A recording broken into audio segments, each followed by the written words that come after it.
How are you? Thank you very much for being with us. It's a good time for this country. We have the hottest country anywhere in the world. I think you're hearing it from a lot of people, not just from me. We're doing very well in so many ways. And the gentleman on my right, we recruited him. We tried to get the best person. We got a man that you'll hear in a second has done an amazing job with respect to Social Security. He's running it, and he's running it like nobody ever even dreamt possible. And it's the 90th anniversary right now of Social Security. So today we celebrate that 90th anniversary of one of the most significant pieces of legislation ever signed into law, the Social Security Act of 1935, and we're going to make it stronger, bigger, and better. Really doing a job. In the campaign, I made a sacred pledge to our seniors that I would always protect Social Security, and under this administration, we're keeping that promise and strengthening Social Security for generations to come. You keep hearing stories that in 6 years, 7 years, Social Security will be gone, and it will be if the Democrats ever get involved, because they don't know what they're doing. But it's going to be around a long time with us. Very much, you'll be surprised to hear some of the numbers. I'm delighted to be joined by the Commissioner of the Social Security Administration, Frank Bisignano. Oh, in the world of business, in fact, I wrote some of the little things down that he's had an amazing, he was Chief Operating Officer of J.P. Morgan Chase. He worked for Jamie Dimon, and Jamie Dimon said that he was amazing. So think of that, Chief Operating Officer, J.P. Morgan Chase, had a storied career. Then he went to First Data. For those in the business, you'd know it's the largest payment company anywhere in the world. And worked for Henry Kravis, and it was in big trouble. He took it over as CEO. He made it incredible. They merged with Fiserv, and he became CEO of that, and that became extremely successful. That was in Milwaukee. I guess they have the Milwaukee Arena, and where we had some good success and some good speeches. But he's a really legendary guy, and he wanted to do this. I mean, he just wanted to straighten out Social Security because he loves our country. And what he's done in a few months is amazing. Almost 60 million American seniors rely on Social Security for peace of mind and a life of dignity and retirement. These Americans paid into the system, and they deserve leaders in Washington who are going to protect the benefits they've had and protect Social Security. Under Biden, Social Security went down like nobody's ever seen. It deteriorated. There's never been anything like it. The 4 years of Biden were very, very destructive. It couldn't have gone on much longer. Social Security was going to be destroyed. It was being destroyed. The average call wait time reached an all-time high of more than 42 minutes. Field office wait times were at 32 minutes, which is unheard of, and the disability claims backlog was the longest ever in recorded history. In other words, it was run just like the country was run. It was run really badly. But I'm pleased to report that under our leadership, and Frank in particular, the changes he's made and what he's done is sort of a miracle. Sort of like what happened with the country as a whole. Field office wait times are now down 30% since last year, and it looks like it's going to a total record number. And the record was set in a long time ago when the world was a lot different place. We're gonna beat that record. Call wait times are down 73% while serving twice as many customers per day. The disability claims backlog is down 26%, and seniors now have 24/7 online access to their accounts, which they never had before, whereas under Biden, the website was down 29 hours a week. For maintenance purposes. It was essentially not open very much. They were always maintaining it, but they didn't know what the hell they were doing. They had a person running that had no idea what they were doing. Among my very first acts was to order all government employees to return to the office or be removed from the job, which means our Social Security offices are now open for full business hours 5 days a week. So unlike being shut down all the time, we're open. at record levels also. We're making it really great for the people that want and demand Social Security, and they paid into the system. They deserve it. Last month, I signed one big, beautiful bill and allowed no tax on Social Security for our great seniors, okay? So how's that? Not bad, right? No tax on Social Security for our seniors. And to protect our benefits, we've already kicked nearly 275,000 illegal aliens off of the Social Security system. These are people, many of them have already left the country, and yet we were sending them checks all the time. And 275,000, and that number is now even larger than that, Frank. It's an unbelievable job. And what that's doing is making the system strong. It's making it strong. Biden never kicked anybody off. Everybody joined. And we're carrying out historic deportations to remove many more illegals committing Social Security fraud. It's the Social Security fraud that was... Introducing Sun Butter Jammies, the lifesaver of the lunchbox. Crustless, nutless, scrub. Is listed in the Social Security database over 120 years of age. Think of that. So we had 12.4 million names where they were over 120 years old. Is that right? That's a hell of a statement. I have a feeling, Dan, that's not really gonna, that really didn't happen, did it? So you have 12.4 million names listed in the Social Security database that were over 120 years of age, meaning you were breaking records, because I've never heard of anybody at 125. There were nearly 135,000 people listed who were over 160 years old, and in some cases getting payments. So somebody's getting those payments, and we're after that. We're also fighting the menace of inflation to make life more affordable for American seniors, and we've ended Biden's inflation nightmare. So we had the worst inflation in the history of our country, and now our inflation is down to a perfect number, a beautiful number, hardly any at all. And yet our country is taking in tens of billions of dollars and trillions of dollars, actually trillions of dollars in tariffs. You know all about it. It's been amazing. They say, why are we taking in so much money? Last week they found $29 billion and they couldn't figure out where it came from. I said, check the tariff shelf. And they said, how did you know that's where it came from? We're taking in billions and even trillions of dollars in tariffs, paid by other countries who, frankly, were taking advantage of us for many, many years. And they were doing that to us, but our people didn't know it. We didn't have smart business people. We've ended Biden's inflation nightmare and came in below expectations, and yet, again, this past month, we set records. Gasoline prices are way down, and really dramatically, as everybody knows, and energy prices have been going down, other than in certain states where you have Democrat-run states where they put windmills all over the place. Anytime you see a windmill, you'll say, well, they have bad energy costs, and it's happening in New Jersey. I saw that there's a revolution going on in New Jersey. They closed up a nuclear power plant, and they're raising electricity rates by 21, 22, and 28%, something like that. And you're going to have a new governor in New Jersey. I'll tell you what, you have a good man running in the Republican Party. He'll get him down. But what they've done is they've killed so many good sources of energy for very expensive windmills and lots of other things that don't work. 401ks and retirement accounts are soaring, and the stock market is setting record highs. Almost every day we're going record highs, and yet we're taking in hundreds of billions of dollars in tariffs. So it's turned out that Trump was right and they were wrong. A few smart people knew what was going to happen. A few of us were right. So we're going to keep the fighting going. We're going to make America's seniors every single day. We're going to fight for them. We're going to make them richer, better, stronger in so many different ways. But Social Security is like pretty much the one that we think about, and we love it, and we love what's happening with it. And it's going to be good for 90 years and beyond.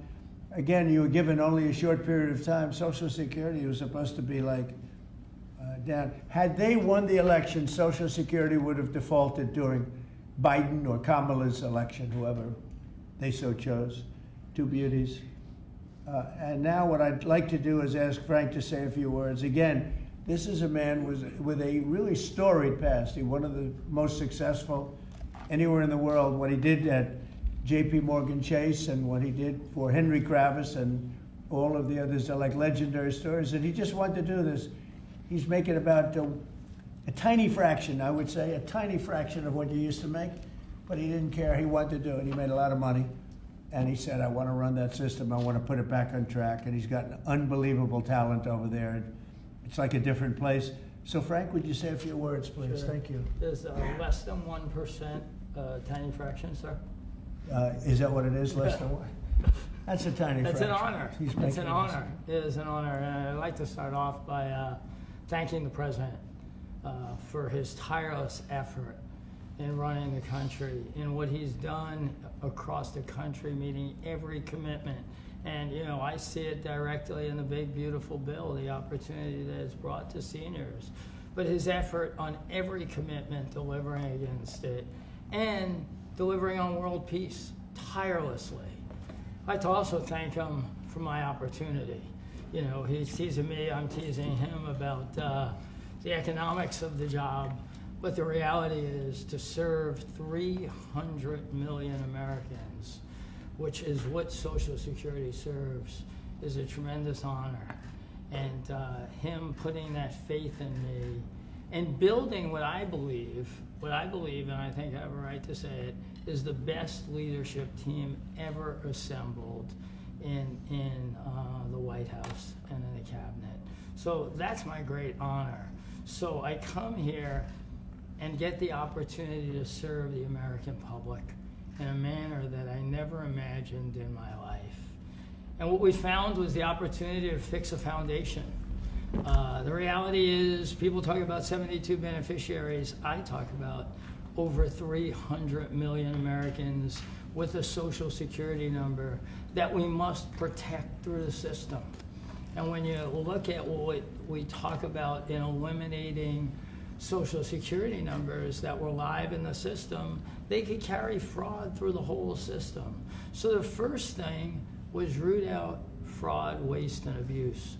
But while doing it, the best way to be more efficient is provide more accurate payments and better service. And you heard the numbers. I think the most staggering number is that we had a website that was down 29 hours. This will be a digital-first agency, and we are building my SSA accounts. That's the digital account. And we have a bold goal of 200 million Americans to have a digital SSA account by the end of next year. It will happen.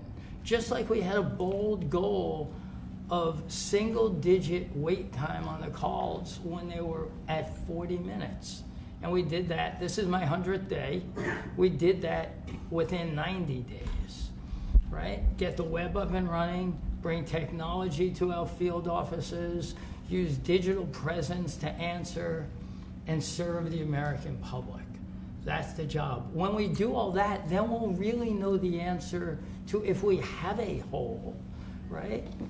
I was presented in my second week on the job with $18 billion in errors by the Inspector General. It was public. In less than a month, we solved 9 billion of it. So that's the type of swift action we can take, right? You see the things like the big, beautiful bill for the seniors. You see better digital services. You see field office wait times down. If you make an appointment to have a field office visit, it now happens in 6 minutes. Unprecedented. We are serving more people and delivering more than was ever delivered before in a manner with the highest possible quality, and we've just begun. You should expect this to be a great digital-first agency. My commitment to make this happen is as deep as the president's commitment to make the world a great place. And you see the fabulous job happening here across America and what he's doing in the world. You should expect Social Security, just like the president. I thank him for making America great again. It's happening. Social Security will be great again. You have my commitment. Thank you, Mr. President. Thank you very much, Frank. I'm going to sign the new proclamation, please. Sir, this is a proclamation both commemorating the 90th anniversary of the Social Security Act, the signing of the Social Security Act, and also the incredible accomplishments of your administration fixing and promoting and safeguarding Social Security. And it also obviously mentions the fact that as part of the One Big Beautiful Bill, a vast majority of our senior citizens are no longer paying taxes on their Social Security benefits, as you promised in your campaign and as you delivered for the American people. That's a big factor, isn't it? Huh? Yes, sir. That's great. I think they're very happy about it, too. They're very happy about a lot of things. Good job, Frank. Thank you, sir. And Frank has brought with him some of the most talented people in business, and they were making a lot of money, but they made a lot of money. They had money they didn't have to make anymore, and they just want to do this. They want to have our country become strong and good, and that's what's happening. And we're doing that in a lot of locations, a lot of areas. You deal with some of the people that are commissioners, that are secretaries of state, secretaries of treasury and of commerce, people that were really, really successful people, and they gave all that up to make a very small amount of money. They don't even consider it a fraction. You say 1%, less than 1%. That's pretty good. That's a big pay cut. But Frank is one of the most outstanding of all. His career has been incredible, and you just have to look at what happened at J.P. Morgan Chase and look at what happened with First Data. First Data was the biggest company of its kind in the world, but it was not going to make it. He went in, and it became a tremendous success and merged into another company, and he became the head of that company. Then he said, let me go save Social Security, because as big as that stuff is, it's small potatoes compared in terms of numbers, right? In terms of numbers, these are big numbers. Government numbers are big numbers. So I want to thank everybody for being here, but I'm really proud of you, Frank. And here's your proclamation, and let's take a look at what that looks like. Signed by the human hand. For a change. That's good, right? Do you have any questions for Frank? How about questions for Frank? Mr. President. For Frank? Mr. President? Yes, on Social Security. Please. First and foremost, this was a major campaign promise that you had. 2023, it was one of the first Agenda 47s that you put out. It was titled, We Must Protect Medicare and Social Security. Why was this important for both of you to get done, and given the fact that it'll impact millions of lives? Well, it was very important to me because I knew how Social Security, I've been hearing about it for years, long before I came to office, that it was really going to die very shortly, and I had to put. I got your eggs. K-Tree eggs might sound good, but they actually come from hens that aren't in fact free. They rarely set foot outside. But at Nellie's Free Range, we believe healthy, delicious eggs come from hens that actually roam free in open pasture, soaking in the fresh air and sunshine. Because chickens were meant to spread their wings. And so were you. Nellie's Free Range. Life's better out here. And he's got it turned around so well. The proclamation helps. All of the things we've done help. And he's finding such tremendous fraud where we have illegal aliens. We have people that don't even exist on Social Security now. They don't exist. And what it does, it makes it totally secure and powerful for the people that are on it and need it. And we're very proud of the job he's done, one of the best. Kara Castro from Lindell TV. How are you today, sir? Democrats like Bernie Sanders and Elizabeth Warren continue to peddle the lie and the claim that you're trying to cut Social Security, despite your repeated promises to protect it. Why do you think they keep pushing this misinformation and literally terrorizing the elderly in America that sadly keep watching the very misleading mainstream media? I love your question. I should have called you almost first, but I love his questions also, always. But it's such a good question. It's so vicious what they do. Elizabeth Warren said she was an Indian. We call her Pocahontas. She's a liar. She lied her whole career. Based on the fact that she was an Indian, she was able to get into certain colleges, get certain jobs, get into certain universities to work there. She's a liar and a mean person. She's a nut job. I watched her the other night. She's all hopped up endorsing a communist in New York City. and she was all excited and jumping up and down. She's got to take a drug test. She really does. She's got to take a drug test. There's no way somebody can act that way and be normal. What she's done to our financial institutions, he destroys people. You know that you had a lot of great banks in the Midwest and banks that loaned to farmers and others, and they went out of business. She put them out of business. Stone cold mean. Banks that were open 150 years, family banks that supplied the farmers and manufacturers and others, and she put them out of business. She's a mean, horrible human being. Bernie Sanders is Bernie Sanders. I don't mind him so much. He's just a liberal guy, very liberal guy. He's a wacky guy. He's still sharp. I got to tell you, you know, he's 86 or 87 or something. He's still sharp. You compare that to Joe Biden, it's, you know, sort of what happened. So I don't mind Bernie Sanders. With him, you know what you're getting. You're getting a guy, he's a nasty guy, but he's somebody that, I don't know if I call it a fastball, but he's able to throw the ball pretty well. He's okay. I watched him the other day. He was totally on the opposite side of things. I will say this, the biggest issue right now, and an issue that's really taken hold, is crime, stopping crime in the cities, and the Democrats are fighting the stopping of crime.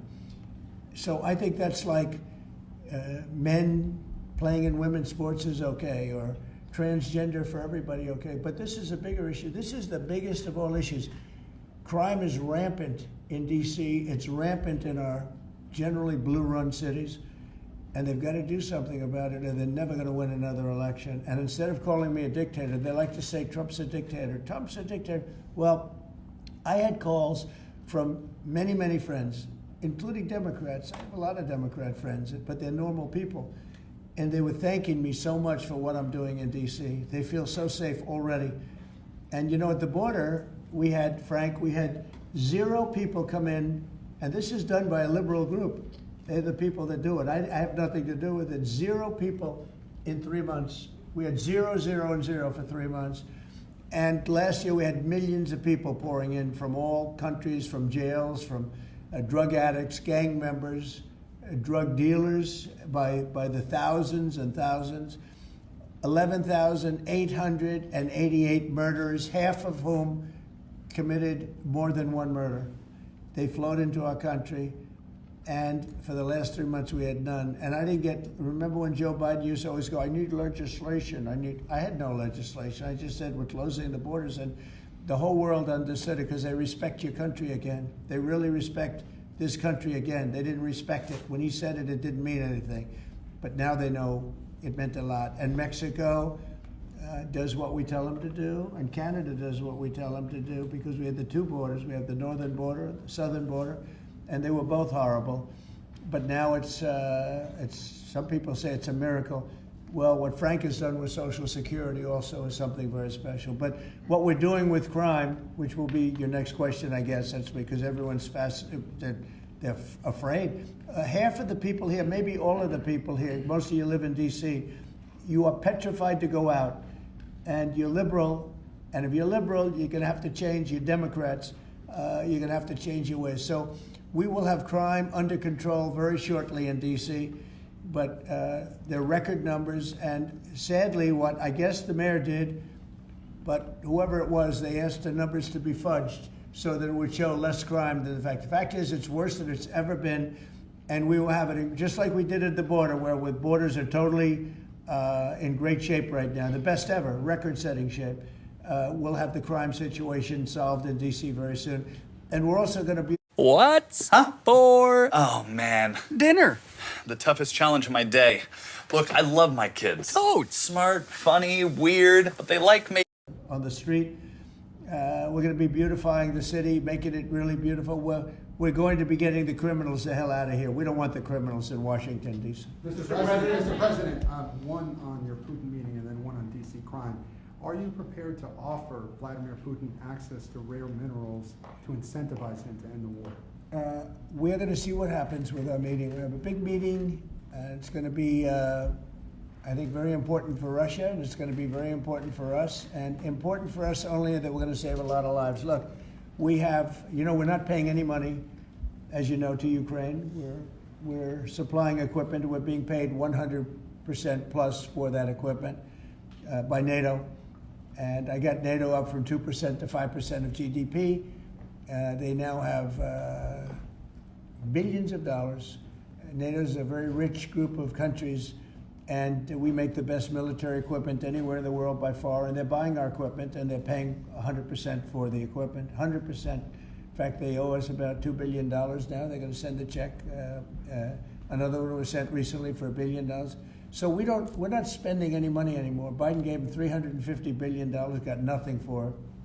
And if you look, and by the way, we also signed a rare earth deal where we get, years of rare earth to get our money back, the money we spent. But what I'm really doing this for is to save thousands of soldiers a week. You have Russian soldiers, you have Ukrainian soldiers, and then you'll have missiles dropped into various cities and towns in Ukraine.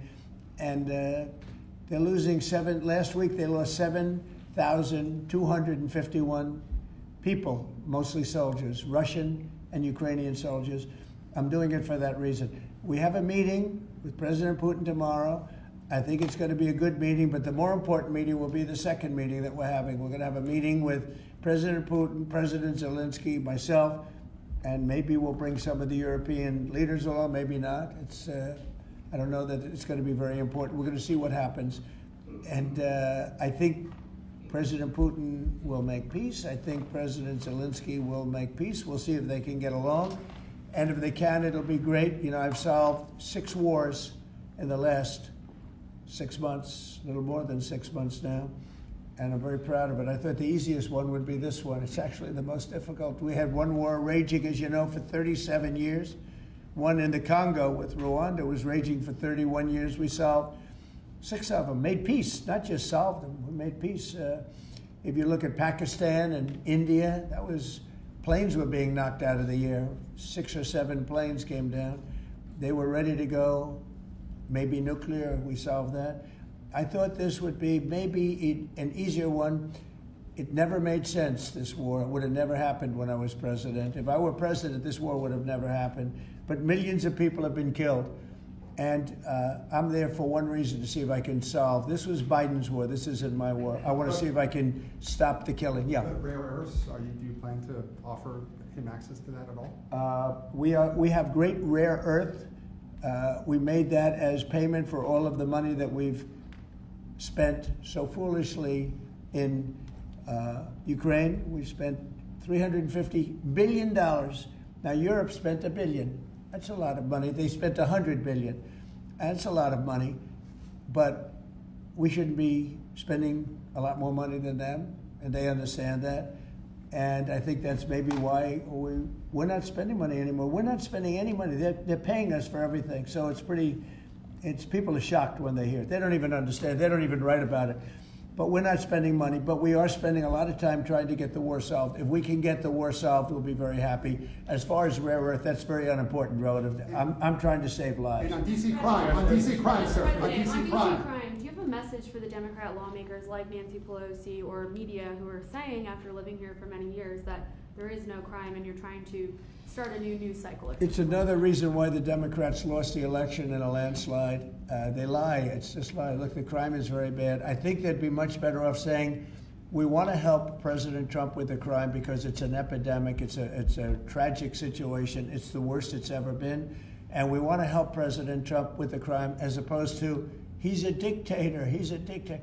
People are so happy to see our military going into D.C. and getting these thugs out. As you know, we arrested a lot of people yesterday. We arrested a lot of people today. We're getting people that have arrest records that you wouldn't believe. 28 arrests, 15 arrests, brutal, brutal people. And we're going to have to do something about this cashless bail, because people shoot somebody, they kill somebody, and they're out on the street in less than an hour. Now, that's when it's all started, in New York, in Chicago, Los Angeles. You take a look. If we didn't go to Los Angeles to help this incompetent governor and a mayor that doesn't know what the hell she's doing, if we didn't go to Los Angeles, you wouldn't have a big part of it burned down. The other part of it would have burned down too. You would have not had, I don't think you would have been able to have the Olympics. We have the Olympics. I have a lot at stake with that, because I'm the one that got the Olympics. I got it in my first term, and I was saddened because I got it for what would be my third term, okay, which turned out to be second term. And the Olympics, it's a great honor, but I felt badly because I said I won't be president when the Olympics came. Well, through circumstance, I am president. I want to make sure the Olympics is great, the World Cup is great, and the 250, maybe the most important of all, is the 250-year celebration is great. So what's happening is we will work very hard. You would not have had, I don't believe that if I didn't send in the troops, I don't think you would have had Los Angeles in condition to have the Olympics. I think you would have had to tell them, I'm sorry, you're going to have to go someplace else. And if you look at the police commissioner or the sheriff, he said, we really needed them. Thank God they were here. We really needed them. That was the first 2 or 3 days. After we solved their problems, then he said, well, I think we could have maybe done it. No, he was told what to say. He said, you go back to your files and see what he said. He said, thank goodness they came. If I didn't go and put our military there, or National Guard in that case, and we'll go military if we have to, but the National Guard went there. They were very effective. If we didn't do that, I don't think you would have had the Olympics in Los Angeles. The place would have been just like the 25,000 houses that burned down, where, by the way, the governor ought to focus on getting their permits. You know, the federal permits are given. Those are the hard ones, and they were given a long time ago. People can't rebuild their house because they can't get permits from the state and the city, and they ought to focus on that because it's very upsetting. I went there right after the fires. I walked the streets, and I met a lot of great people that want to rebuild their homes. We took care of it from the federal standpoint, but they're not taking care of it from the city standpoint, the mayor and the governor. They're not getting their permits. They can't build their houses. Mr. President, on DC crime. Go ahead, please. Mr. President, thank you. Do you think this summit and the incentives for peace you are putting on the table could end up rewarding Putin for his invasion of Ukraine? And what kind of signal do you think that could potentially send to other aggressors? No, I don't think it's a reward. I think that what we have is a situation that should never have started, should have never started. It didn't start under me, and for 4 years it wasn't even discussed. And I could see it was going to happen after I left. I could see what was happening. Everything that we did was wrong. Everything that was done was wrong. Everybody's to blame. Putin's to blame. They're all to blame. This is a war that would have never happened.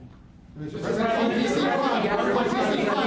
other question on LA, Mr. President, earlier today, the Washington, D.C. police chief issued an executive order allowing Metropolitan police officers conducting traffic stops to notify federal immigration and customs enforcement about undocumented immigrants that they encounter. Yet the city has a long-standing pro-immigration policy, including allowing non-citizens to vote in local elections. Which is ridiculous. And limiting cooperation with federal immigration agencies. Right. Did your administration pressure the D.C. police chief to review and repeal these policies? And will you require other cities to roll back similar policies to avoid possible federal takeover of local law enforcement? So what you're saying is that it was a very positive thing. When they stop people, they find they're illegal, they report them, they give them to us, etc. That's a very positive thing.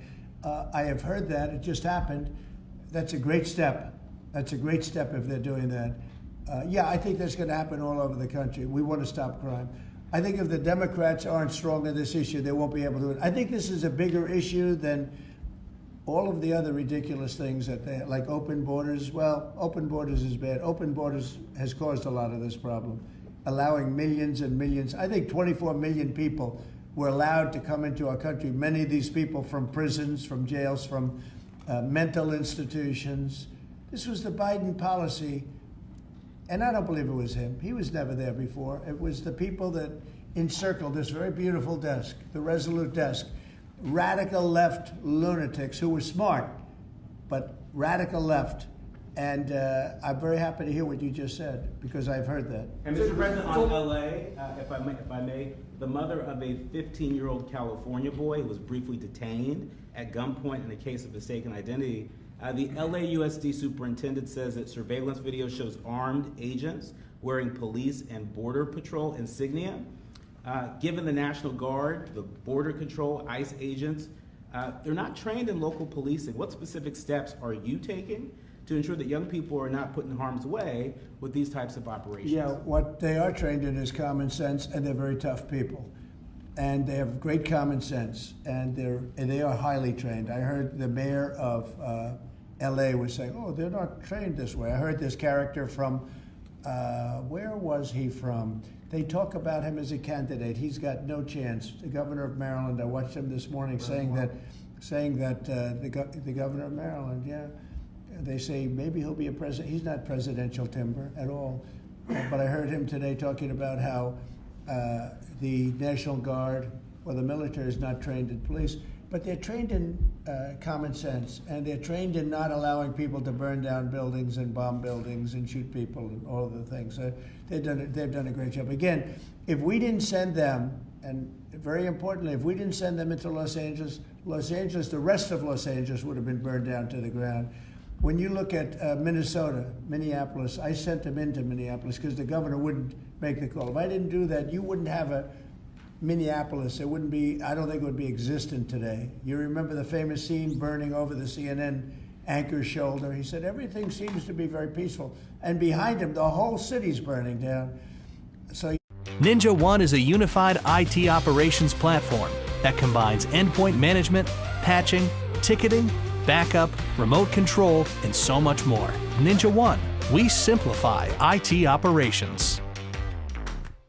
that are trained in a thing called common sense, and they're also trained in doing what we're talking about right now.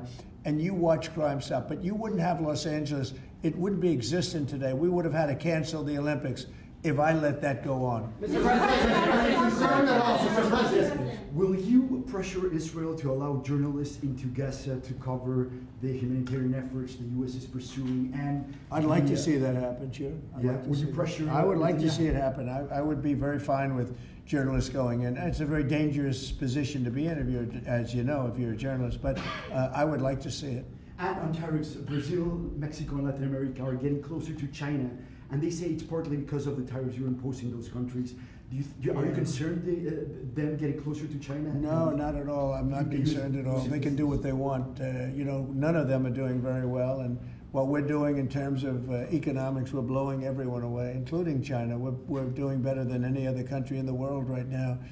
Brazil has been a horrible trading partner in terms of tariffs. As you know, they charge us tremendous tariffs, far, far more than we were charging them. We weren't charging anything, essentially.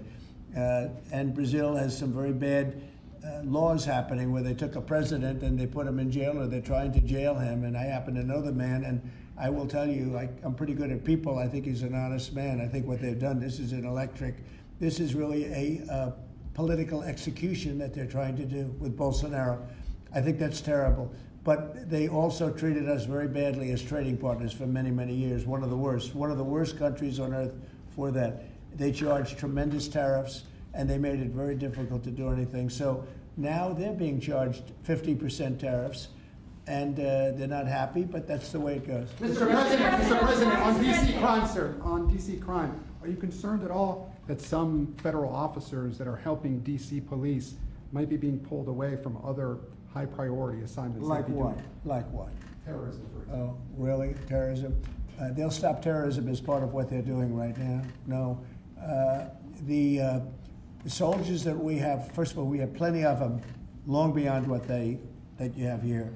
We're just using a very small force. You know, in Washington, D.C., they have thousands of police. They have a lot of police, but the police weren't allowed to do their job. We have a lot of great ones, and you have some that weren't so good, to be honest, but they weren't allowed to do their job. But now they are allowed to do their job, and essentially it's only 2 days, but you look at the numbers already, they're dropping.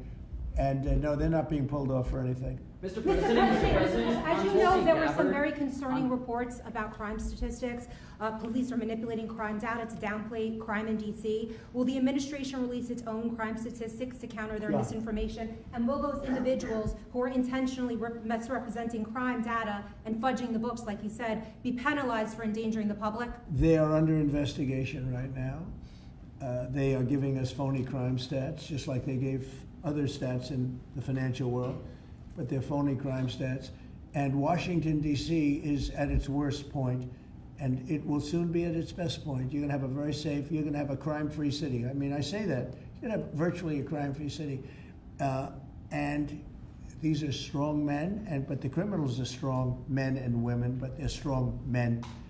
And These are people that don't play games. We're not playing games. These are criminals we're dealing with. And they treated people. They took one of the people that worked for us the other day. You saw the beating, the pounding, 10 against 1. And they pounded the hell out of him. He's lucky to be alive. He's barely, almost killed. And we're not going to have that happening, please. Tulsi Gabbard declassified more documents last night related to the Russiagate Good. hoax. She's doing a great job, by the way. That was another fake story. I'm very happy with the job she's doing. That's right. They declassified some terrible documents talking about Democrats and what they did. Yeah. Radical left lunatics. It showed that then DNI James Clapper sent out emails to IC officials saying that it would be a team sport to push then the debunked 2017 ICA report, and that it might need them to compromise on their normal modalities.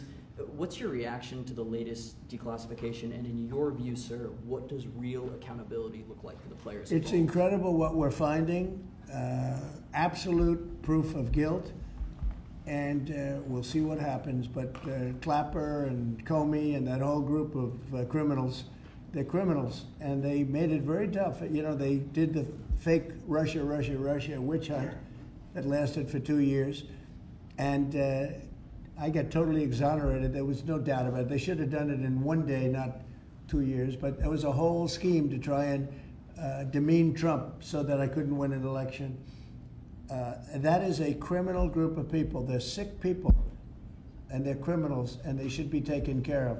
Mr. President. Does Putin have a strong hand tomorrow? Well, he came to our country, and I heard CNN fake news talking about that was a big win for him. Normally, you would say the opposite, but they said, oh, it's a big win that he came here. Normally, we would say the opposite, he came here.